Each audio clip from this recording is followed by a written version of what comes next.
বাংলা সাহিত্যের অফুরন্ত ভাণ্ডার থেকে নানা রকম গল্প দিয়ে সাজানো আমাদের গল্পবুড়ির ভাণ্ডার।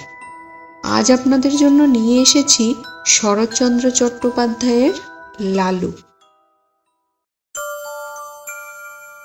ছেলেবেলায় আমার এক বন্ধু ছিল, তার নাম লালু। অর্ধ শতাব্দী পূর্বে, অর্থাৎ সে এতকাল পূর্বে যে তোমরা ঠিকমতো ধারণা করতে পারবে না। আমরা একটি ছোট বাংলা স্কুলের এক ক্লাসে পড়তাম। আমাদের বয়স তখন 10-11। মানুষকে ভয় দেখাবার, জব্দ করবার কত কৌশলী যে তার মাথায় ছিল তার ঠিকানা নেই। ওর মাকে রবারের সাপ দেখিয়ে একবার এমন বিপদে ফেলেছিল যে তিনি পা মোচকে প্রায় 7-8 দিন খুঁড়িয়ে চলতেন। তিনি রাগ করে বললেন ওর একজন মাস্টার ঠিক করে দিতে। সন্ধেবেলায় এসে পড়াতে বসবেন, ও আর উপদ্রব করবার সময় পাবে না। শুনে লালুর বাবা বললেন না, তার নিজের কখনো মাস্টার ছিল না। নিজের চেষ্টায় অনেক দুঃখ সয়ে লেখাপড়া করে এখন তিনি একজন বড় উকিল। ইচ্ছে ছিল ছেলেও যেন তেমনি করেই বিদ্যা লাভ করে। কিন্তু শর্ত হলো এই যে, যেবার লালু ক্লাসের পরীক্ষায় প্রথম না হতে পারবে তখন থেকে থাকবে ওর বাড়িতে পড়ানোর টিউটার। সে যাত্রা লালু পরিত্রাণ পেলে, কিন্তু মনে মনে রইল ও মার পড়ে চোটে। কারণ উনি তার ঘাড়ে মাস্টার চাপানোর চেষ্টায় ছিলেন। সে জানত বাড়িতে মাস্টার ডেকে আনা আর পুলিশ ডেকে আনা সমান। লালুর বাপ ধনী গৃহস্থ। বছর কয়েক হলো পুরনো বাড়ি ভেঙে তেতলা বাড়ি করেছেন। সেই অবধি লালুর মায়ের আশা গুরুদেবকে এ বাড়িতে এনে তার পায়ের ধুলো নেন। কিন্তু তিনি বৃদ্ধ, ফরিদপুর থেকে এত দূরে আসতে রাজি হন না। কিন্তু এইবার সেই সুযোগ ঘটেছে। স্মৃতিরত্ন সূর্যগ্রহণ উপলক্ষে কাশী এসেছেন। সেখান থেকে লিখে পাঠিয়েছেন ফেরবার পথে নন্দরানীকে আশীর্বাদ করে যাবেন। লালুর মার আনন্দ ধরে না, উদ্যোগে আয়োজনে ব্যস্ত। এতদিনে মনস্কামনা সিদ্ধ হবে, গুরুদেবের পায়ের ধুলো পড়বে, বাড়িটা পবিত্র হয়ে যাবে। নিচের বড় ঘরটা থেকে আসবাবপত্র সরানো হলো। নতুন ফিতের খাট, নতুন শয্যা তৈরি হয়ে এলো। গুরুদেব শোবেন। এই ঘরেরই এক কোণে তার পুজো আহ্নিকের জায়গা হলো, কারণ তেতলার ঠাকুর ঘরে উঠতে নামতে তার কষ্ট হবে। দিন কয়েক পরে গুরুদেব এসে উপস্থিত হলেন। কিন্তু কি দুর্যোগ! আকাশ ছেয়ে কালো মেঘের ঘটা। যেমন ঝড় তেমনি বৃষ্টি, তার আর বিরাম নেই। এদিকে মিষ্টান্নাদি তৈরি করতে, ফল ফুল সাজাতে লালুর মা নিঃশ্বাস নেবার সময় পান না। তারই মধ্যে স্বহস্তে ঝেড়ে ঝুড়ে মশারি গুঁজে দিয়ে বিছানা করে গেলেন। নানা কথাবার্তায় রাত হয়ে গেল। পথশ্রমে ক্লান্ত গুরুদেব আহারাদি সেরে শয্যা গ্রহণ করলেন। চাকর বাকর ছুটি পেলে। সুকোমল শয্যার পারিপাট্যে প্রসন্ন গুরুদেব মনে মনে নন্দরানীকে আশীর্বাদ করলেন। কিন্তু গভীর রাতে অকস্মাৎ তার ঘুম ভেঙে গেল। ছাদ চুঁইয়ে মশারি ফুঁড়ে তার সুপরিপুষ্ট পেটের উপর জল পড়ছে। উফ, কি ঠান্ডা সে জল! শশব ব্যস্তে বিছানার বাইরে এসে পেটটা মুছে ফেললেন। বললেন, নতুন বাড়ি করলে নন্দরানী, কিন্তু পশ্চিমের কড়া রোদে ছাদটা এর মধ্যেই ফেটেছে দেখছি। ফিতের খাট, ভারী নয়। মশারি শুদ্ধ সেটা ঘরের আরেক ধারে টেনে নিয়ে গিয়ে আবার শুয়ে পড়লেন। কিন্তু আধ মিনিটের বেশি নয়। চোখ দুটি সবে বুজেছেন, অমনি 2-4 ফোঁটা তেমনি ঠান্ডা জল টপ টপ টপ টপ করে পেটের ঠিক সেই স্থানটির উপরেই ঝরে পড়ল। স্মৃতিরত্ন আবার উঠলেন, আবার খাট টেনে অন্য ধারে নিয়ে গেলেন। বললেন, ছাদটা দেখছি এ কোণ থেকে ও কোণ পর্যন্ত ফেটে গেছে। আবার শুলেন। আবার পেটের ওপর জল ঝরে পড়ল। আবার উঠে পেটের জল মুছে খাটটা টেনে নিয়ে আরেক ধারে গেলেন। কিন্তু শোবা মাত্রই তেমনি জলের ফোঁটা। আবার টেনে নিয়ে আরেক ধারে গেলেন, কিন্তু সেখানেও তেমনি। এবার দেখলেন বিছানাটাও ভিজেছে, শোবার জো নেই। স্মৃতিরত্ন বিপদে পড়লেন। বুড়ো মানুষ, অজানা জায়গায় দোর খুলে বাইরে যেতেও ভয় করে, আবার থাকাও বিপজ্জনক। কি জানি, ফাটা ছাদ ভেঙে হঠাৎ যদি মাথায় পড়ে।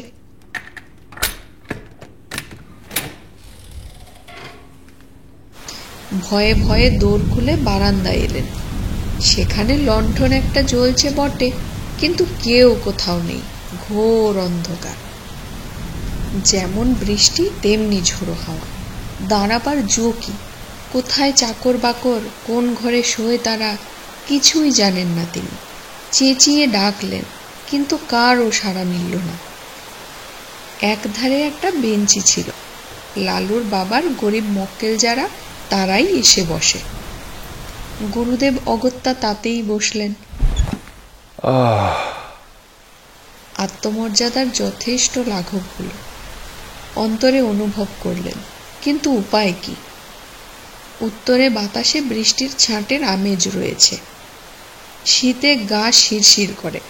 কোঁচার খুঁটটা গায়ে জড়িয়ে নিয়ে পা দুটি যথাসম্ভব উপরে তুলে যথাসম্ভব আরাম পাবার আয়োজন করে নিলেন। নানাবিধ শ্রান্তি ও দুর্বিপাকে দেহ অবশ, মন তিক্ত, ঘুমে চোখের পাতা ভারাতুর। অনভ্যস্ত গুরুভোজন ও রাত্রি জাগরণে দু একটা অম্ল উদ্গারের আভাস দিলে উদ্বেগের অবধি রইল না। হঠাৎ এমনি সময় অভাবনীয় নতুন উপদ্রব। পশ্চিমের বড় বড় মশা দুই কানের পাশে এসে গান জুড়ে দিলে। চোখের পাতা প্রথমে সাড়া দিতে চায় না, কিন্তু মন শঙ্কায় পরিপূর্ণ হয়ে গেল। কি জানি এরা সংখ্যায় কত। মাত্র মিনিট দুই অনিশ্চিত নিশ্চিত হলো। গুরুদেব বুঝলেন সংখ্যায় এরা অগণিত। সে বাহিনীকে উপেক্ষা করে বিশ্বে এমন বীরপুরুষ কেউ নেই। যেমন তার জ্বলুনি তেমনি তার চুলকুনি। স্মৃতিরত্ন দ্রুত স্থান ত্যাগ করলেন, কিন্তু তারা সঙ্গ নিলে। ঘরের মধ্যে জলের জন্য যেমন, ঘরের বাইরে মশার জন্য তেমন। হাত পায়ের নিরন্তর আক্ষেপে, গামছার সঘন সঞ্চালনে কিছুতেই তাদের আক্রমণ প্রতিহত করা যায় না। স্মৃতিরত্ন এপাশ থেকে ওপাশে ছুটে বেড়াতে লাগলেন। শীতের মধ্যেও তার গায়ে ঘাম দিলে। ইচ্ছে হলো ডাক ছেড়ে চেঁচান, কিন্তু নিতান্ত বালকোচিত হবে ভেবে বিরত রইলেন। কল্পনায় দেখলেন নন্দরানী সুকোমল শয্যায় মশারির মধ্যে আরামে নিদ্রিত। বাড়ির যে যেখানে আছে পরম নিশ্চিন্তে সুপ্ত। শুধু তার ছুটোছুটিরই বিরাম নেই। কোথাকার ঘড়িতে 4টে বাজল। বললেন, কামড়া বেটারা, যত পারিস কামড়া, আমি আর পারি নে। বলেই বারান্দায় একটা কোণে পিঠের দিকটা যতটা সম্ভব বাঁচিয়ে ঠেস দিয়ে বসে পড়লেন। বললেন, সকাল পর্যন্ত যদি প্রাণটা থাকে তো এ দুর্ভাগা দেশে আর না। যে গাড়ি প্রথমে পাবো সেই গাড়িতে দেশে পালাবো। কেন যে এখানে আসতে মন চাইতো না তার হেতু বোঝা গেল। দেখতে দেখতে সর্বসন্তাপহর নিদ্রায় তার সারা রাত্রির সকল দুঃখ মুছে দিল। স্মৃতিরত্ন অচেতন প্রায় ঘুমিয়ে পড়লেন। এদিকে নন্দরানী ভোর না হতেই উঠেছেন। গুরুদেবের পরিচর্যায় লাগতে হবে। রাত্রে গুরুদেব জলযোগ মাত্র করেছেন। যদিচ তা গুরুতর, তবু মনের মধ্যে ক্ষোভ ছিল। খাওয়া তেমন ভালো হয় নাই। আজ দিনের বেলা নানা উপাচারে তা ভরিয়ে তুলতে হবে। নিচে নেমে এলেন, দেখেন দোর খোলা। গুরুদেব তার আগে উঠেছেন ভেবে একটু লজ্জা বোধ হলো। ঘরের মধ্যে মুখ বাড়িয়ে দেখেন তিনি নেই। কিন্তু এ কি ব্যাপার? দক্ষিণ দিকের খাট উত্তরের দিকে, তার ক্যাম্বিসের ব্যাগটা জানালা ছেড়ে মাঝখানে নেমেছে। কোষাকুষি, আসন প্রভৃতি পূজা আহ্নিকের জিনিসপত্রগুলো সব এলোমেলো, স্থানভ্রষ্ট। কারণ কিছুই বুঝলেন না। বাইরে এসে চাকরদের ডাকলেন, তারা কেউ তখনও ওঠেনি। তবে একলা গুরুদেব গেলেন কোথায়? হঠাৎ দৃষ্টি পড়ল। ওটা কি?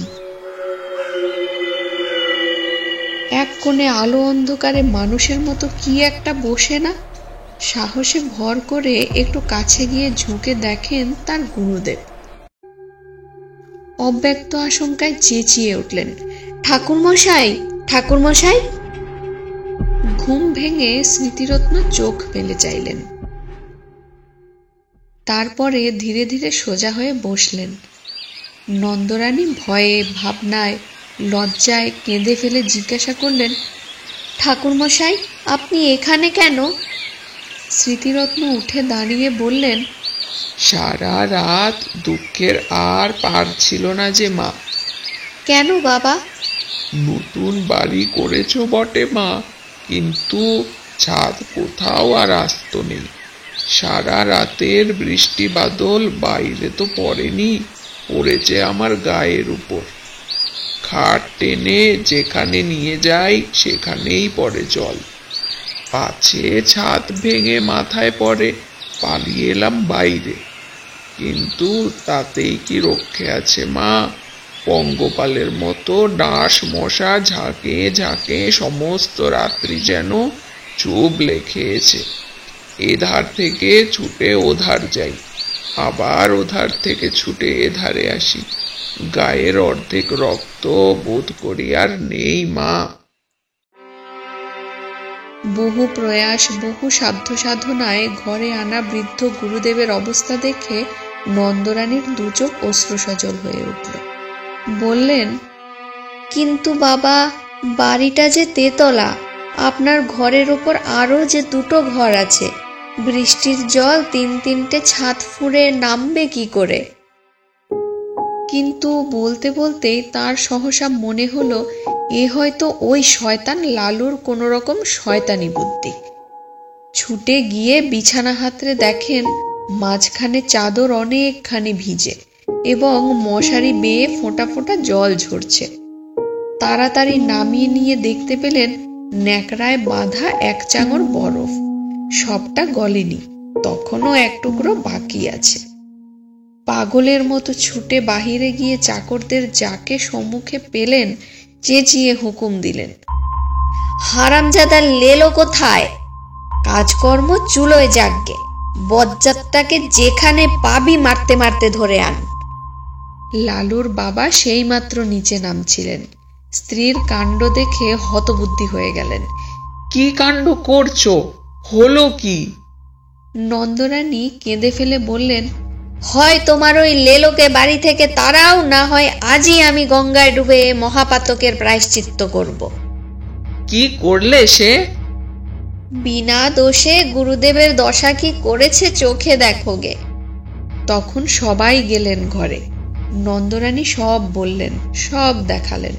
স্বামীকে বললেন, এ দোষী ছেলেকে নিয়ে ঘর করব কি করে, তুমি বলো।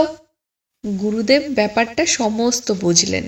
নিজের নির্বুদ্ধিতায় বৃদ্ধ হা হা করে হেসে ফেললেন। লালুর বাবা আরেকদিকে মুখ ফিরিয়ে দাঁড়িয়ে রইলেন। চাকররা এসে বললে, লালু বাবু কোঠি মে নেহি হ্যাঁ।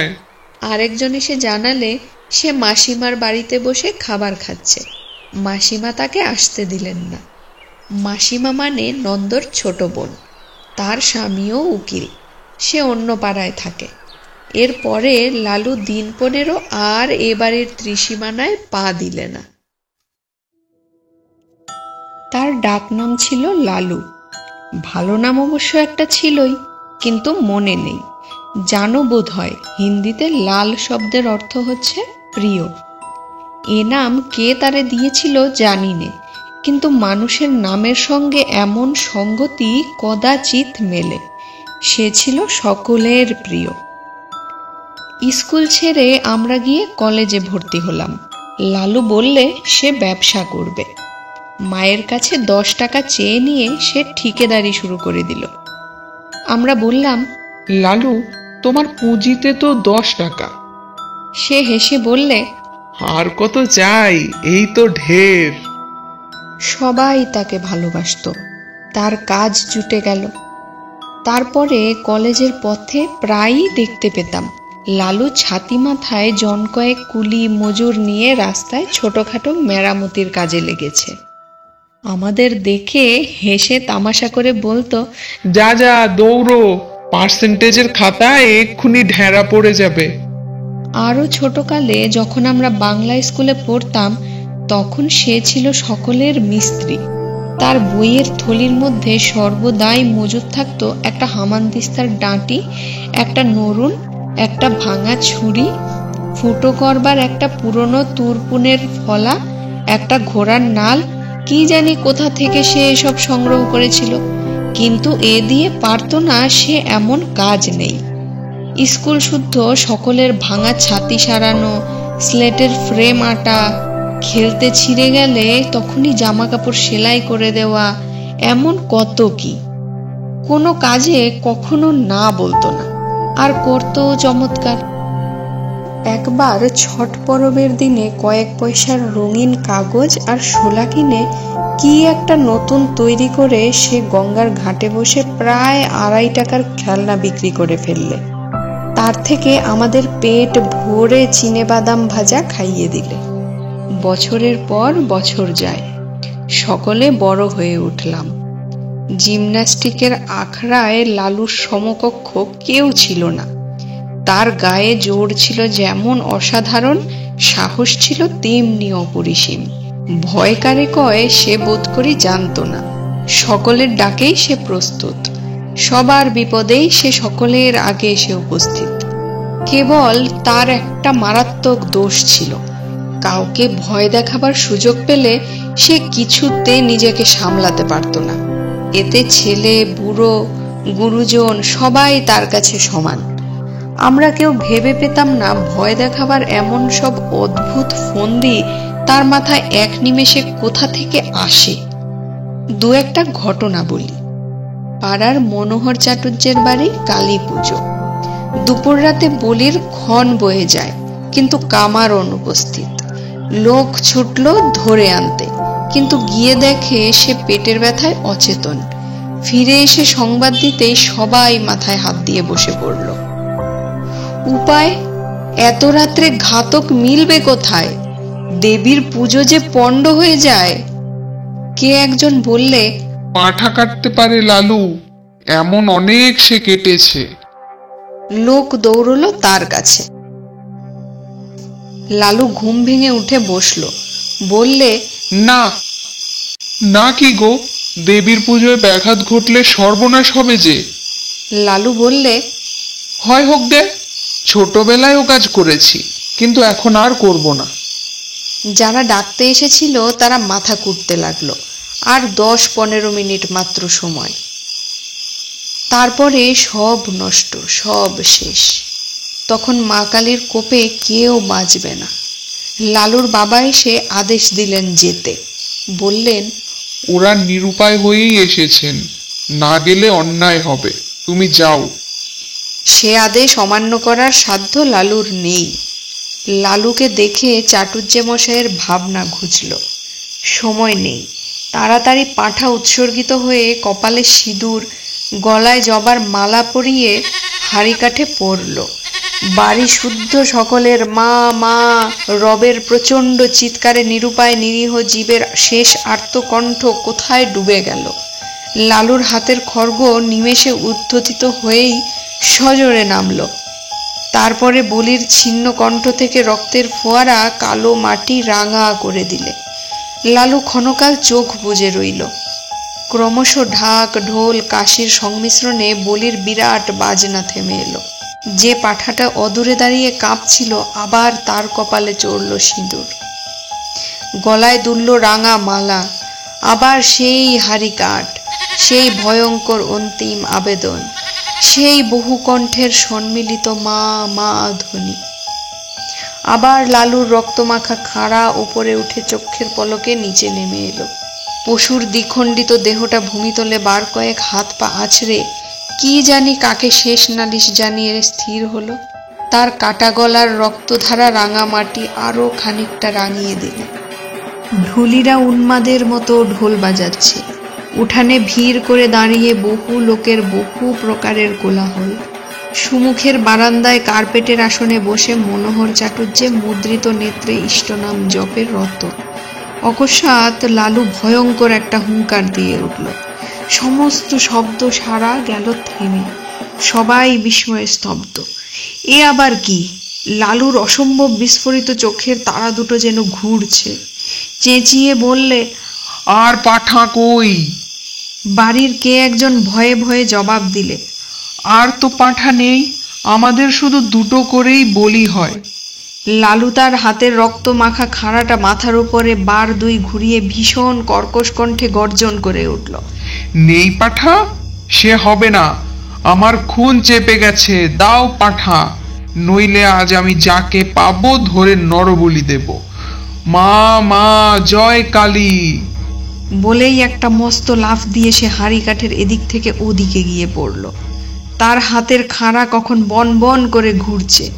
তখন যে কাণ্ড ঘটল ভাষায় বর্ণনা করা যায় না। সবাই একসঙ্গে ছুটল সদর দরজার দিকে, পাছে লালু ধরে ফেলে।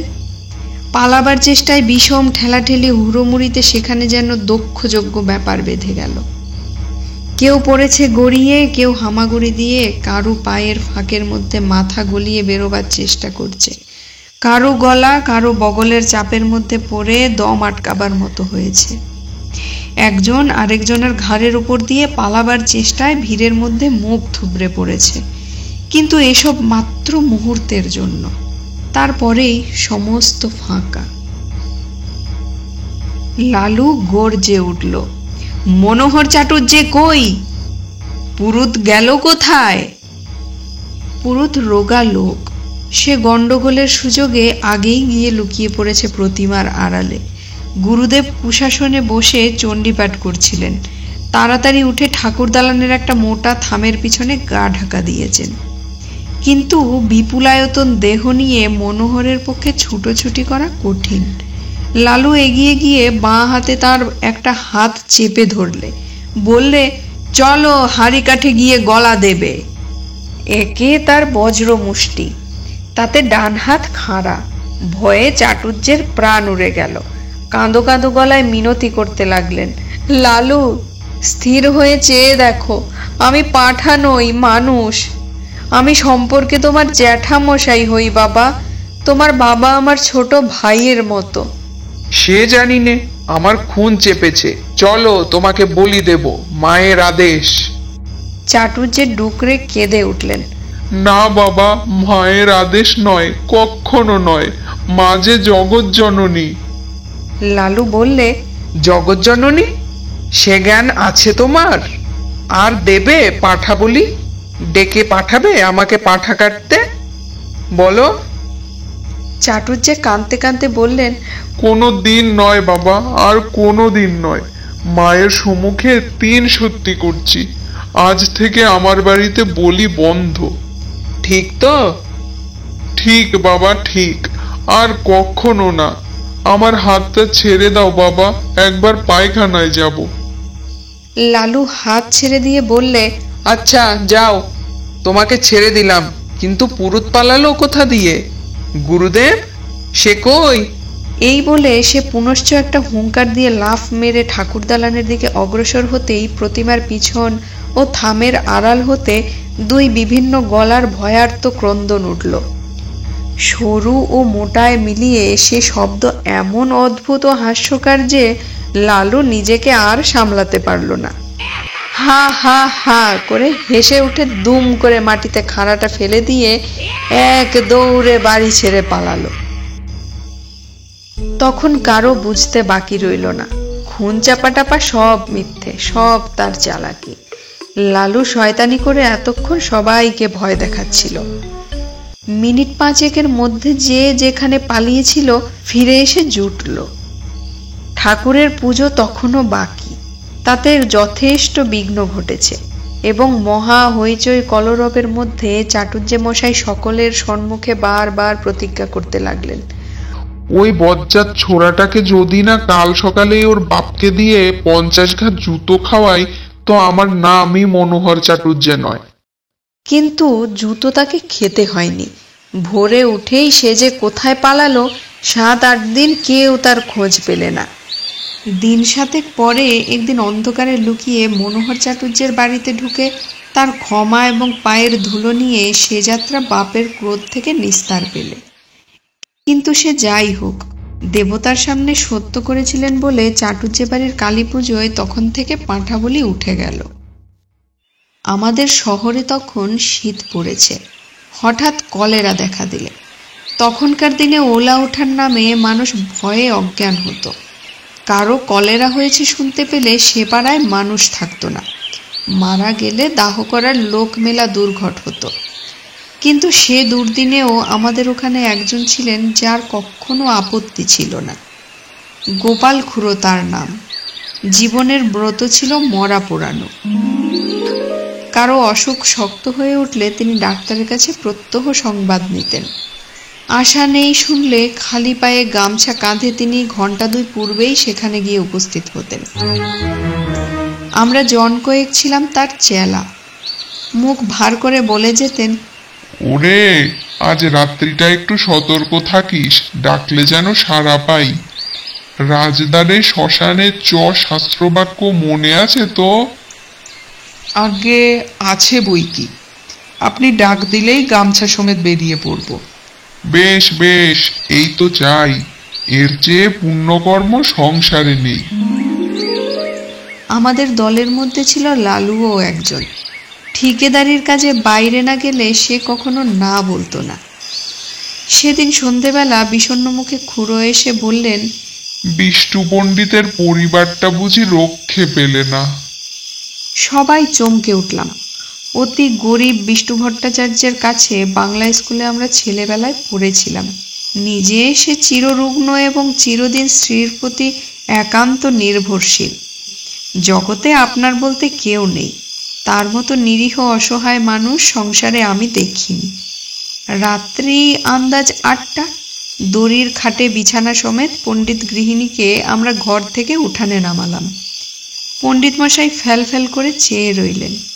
সংসারে কোনো কিছুর সঙ্গে সে চাহনির তুলনা হয় না এবং সে একবার দেখলে সারা জীবনে ভোলা যায় না। মৃতদেহ তোলবার সময় পণ্ডিত মশাই আস্তে আস্তে বললেন, আমি সঙ্গে না গেলে মুখাগ্নির কি হবে? কেউ কিছু বলবার আগেই লালু বলে উঠল, ও কাজটা আমি করব পণ্ডিত মশাই।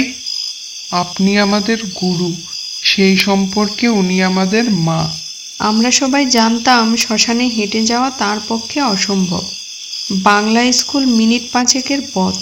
হাঁপাতে হাঁপাতে সেটুকু আসতেও তার আধ ঘন্টার বেশি সময় লাগতো। পণ্ডিত মশাই একটু চুপ করে থেকে বললেন, নিয়ে যাবার সময় ওর মাথায় একটু সিঁদুর পরিয়ে দিবি না লালু? নিশ্চয় দেব পণ্ডিত মশাই, নিশ্চয়ই দেব। বলে এক লাফে সে ঘরে ঢুকে কৌটো বার করে আনলে এবং যত সিঁদুর ছিল সমস্তটা মাথায় ঢেলে দিলে। হরিবোল দিয়ে আমরা গৃহ হতে গৃহিণীর মৃতদেহ চিরদিনের মতো বার করে নিয়ে এলাম। পণ্ডিত মশাই খোলা দোরের চৌকাঠে হাত দিয়ে তেমনি চুপ করে দাঁড়িয়ে রইলেন। গঙ্গার তীরে শ্মশান অনেক দূর, প্রায় ক্রোশ 3। সেখানে পৌঁছে যখন আমরা সব নামালাম তখন রাত 2টো। লালু খাট ছুঁয়ে মাটিতে পা ছড়িয়ে বসল। কেউ কেউ যেখানে সেখানে শ্রান্তিতে চিত হয়ে শুয়ে পড়ল। শুক্লা দ্বাদশীর পরিস্ফুট জ্যোৎস্নায় বালুময় বহুদূর বিস্তৃত শ্মশান অত্যন্ত জনহীন। গঙ্গার ওপার থেকে কনকনে উত্তরে হাওয়ায় জলের ঢেউ উঠেছে।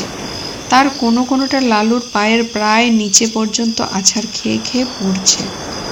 শহর থেকে গরুর গাড়িতে পোড়াবার কাঠ আসে। কি জানি সে কতক্ষণে পৌঁছবে। আধ ক্রোশ দূরে পথের ধারে ডোমদের বাড়ি। আসার সময়ে আমরা তাদের হাঁক দিয়ে এসেছি।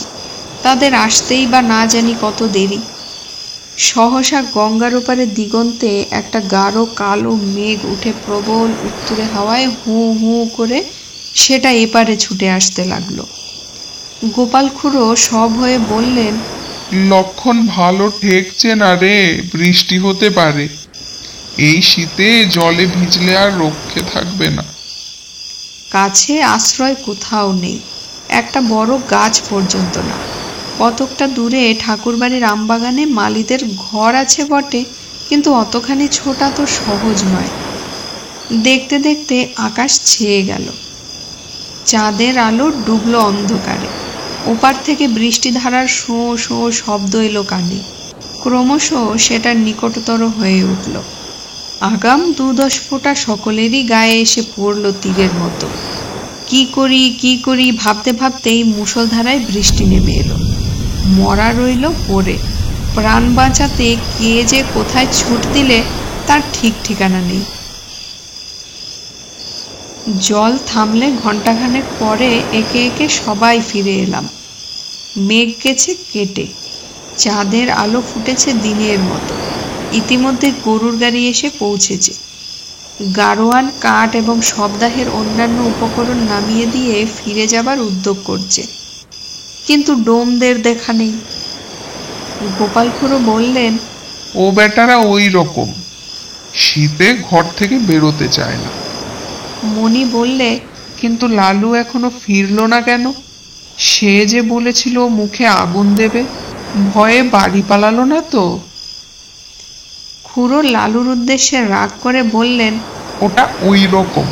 যদি এতই ভয়, মরা ছুঁয়ে বসতে গেলি কেন? আমি হলে বজ্রাঘাত হলেও মরা ছেড়ে যেতাম না। ছেড়ে গেলে কি হয় খুড়ো? কি হয়? কত কি, শ্মশান ভূমি কিনা? শ্মশানে একলা বসে থাকতে আপনার ভয় করতো না? ভয়? আমার? অন্তত 1000টা মরা পুড়িয়েছি জানিস। এরপরে মণি আর কথা কইতে পারলে না, কারণ সত্যিই খুড়োর গর্ব করা সাজে। শ্মশানে গোটা 2 কোদাল পড়েছিল। খুড়ো তার একটা তুলে নিয়ে বললেন, আমি চুলোটা কেটে ফেলি, তোরা হাতাহাতি করে কাঠগুলো নিচে নামিয়ে ফেল।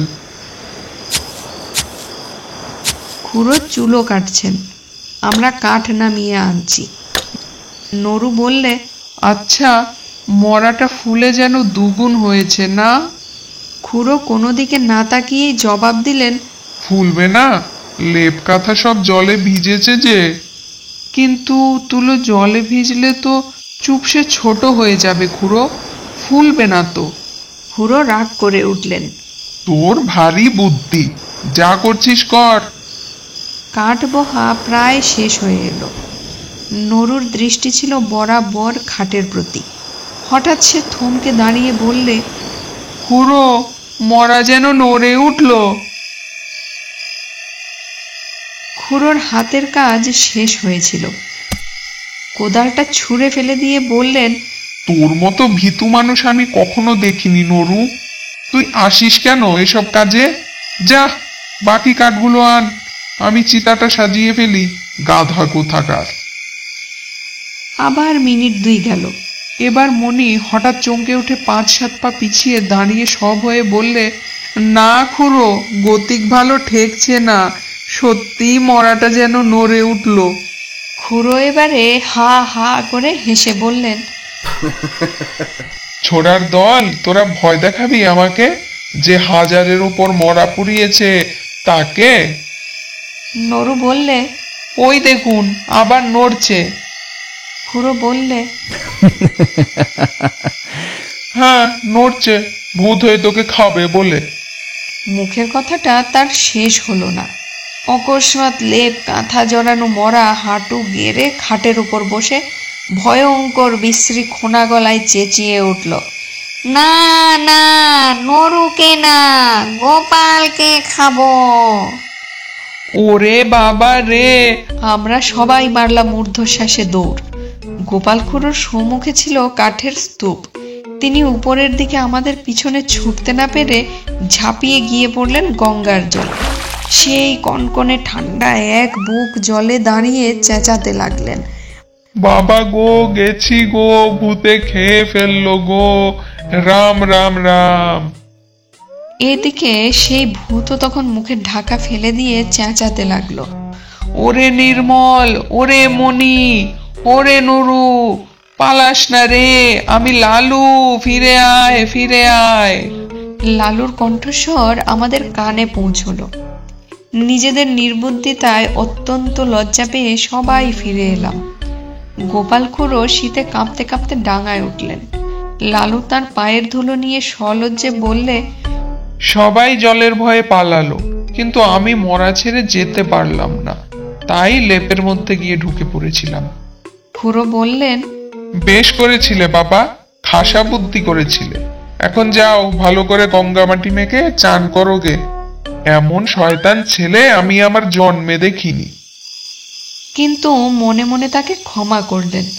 বুঝলেন এত বড় ভয়শূন্যতা তার পক্ষেও অসম্ভব। এই রাতে একাকী শ্মশানে কলেরার মরা, কলেরার বিছানা, এসব সে গ্রাহ্যই করলে না।